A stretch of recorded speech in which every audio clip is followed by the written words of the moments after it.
My avid interest in the human body began as a young teen, but it was so subtle.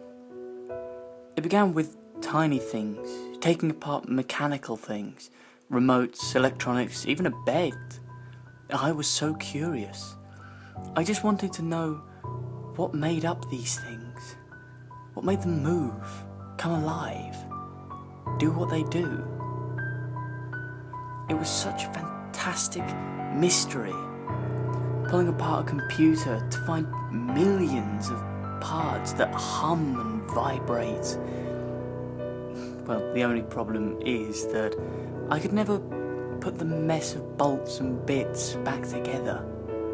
Eventually, my parents got sick of me destroying things in the house, so they would buy me books to try and quell my unrestrained desire to pull apart objects. Sadly, that only subdued me for so long. After being hit, beaten and screamed at by my parents, I stopped. Until I learned about the anatomy of animals. We've all squashed spiders and killed ants. Whatever the reasons have been, it happens.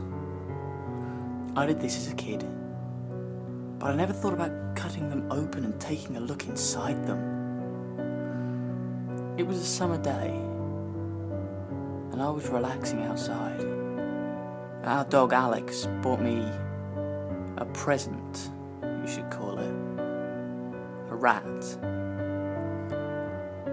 I remember ripping it from Alex's grasp, feeling the rat, which was still alive, squirm and struggle.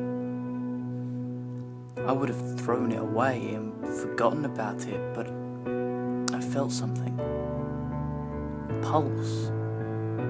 A single heartbeat. I had felt my own before, but never thought much of it. Now I had something that shared a piece of me. I was so curious and ecstatic to find out what made it beat and move. I grabbed a knife in the kitchen and went back to the patio. I held the rat down on the table we had out there. I held the rat down on the little table we had out there and began to saw my way into the rat's body. I only got so far till I hit the ribs. So at that point, I dug my fingernails into the incisions I had made and began to pull apart its skin. I dug further into the rat and pulled apart the ribs, snapping and tossing them in the trash behind me. I had pulled apart almost all of its ribs, so I had a clear view of the rat's heart. I was amazed and disappointed. In my haste, I'd forgotten that I was killing it. The heart was still and broken, and I frowned. What point was looking at it now? In my anger, I began slicing at random, tearing the rat to shreds, and covering the table in guts and blood. After I could cut no longer, my anger ceased. I looked down at the bloody mess on the table and my hands. I heard car on gravel and knew my parents had come home. I quickly washed the blood off and tossed the bones in the guts in the woods. As I grew older, I grew into other things. I occasionally cut open a mole or squirrel, but I was always so careful.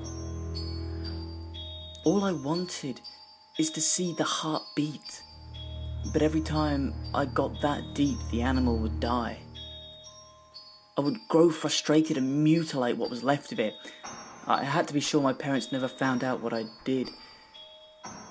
It was a secret. The closest I ever came to getting caught was in high school. We were in biology, and we were learning about the anatomy of animals, specifically the frog. And I had been waiting so long for the day we would get to dissect it. It came painfully slow. And when it did come, I was so joyful and ecstatic, I was shaking. Frogs didn't usually hang around my house, so this was the first time I would experience it. We were working in pairs and I hadn't even noticed who my partner was. My face lit up when the teacher set down a small metal tray with 2 frogs neatly taped to it.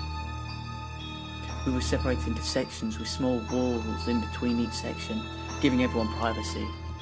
Each section had a small trash can under the table to dispose of the frogs.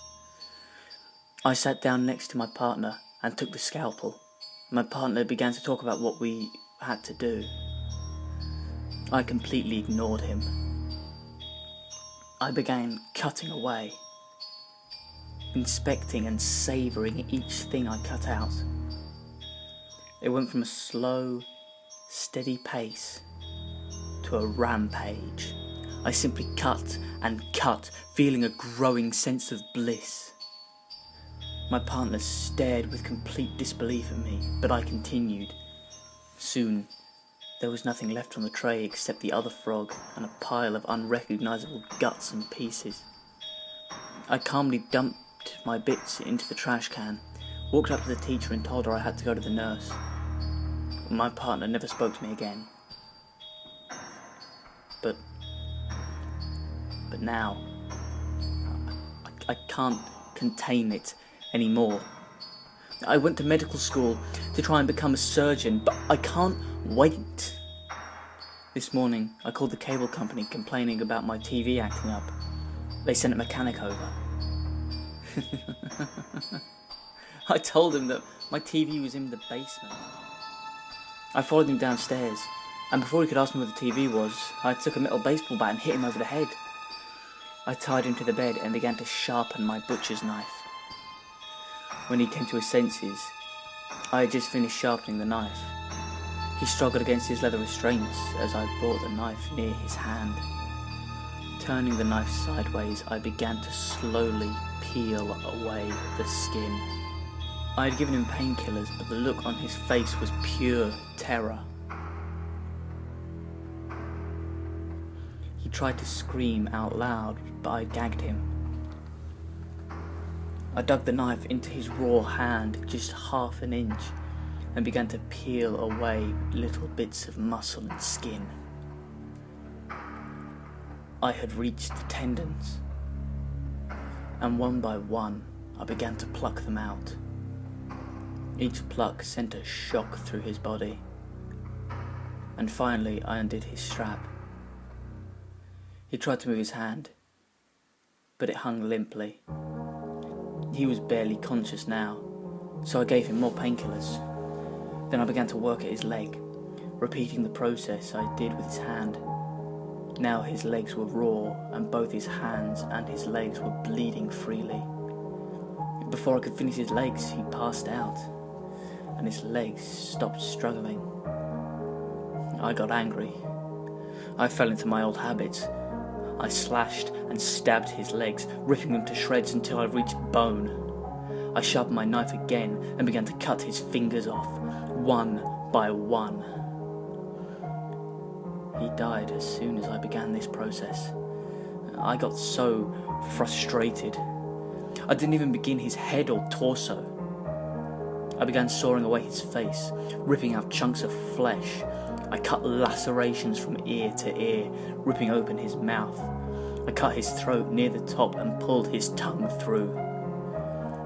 I finished by completely ripping his vocal cords out and cutting all along his neck.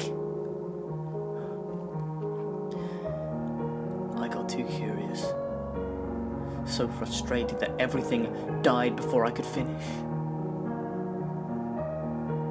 And then I had a wild idea. What about me? I smiled and brought the knife to my upper left part of my torso, where the heart was. I took as many painkillers as I could and began to cut and cut. Looking down at my bloody torso, I felt pure and utter joy.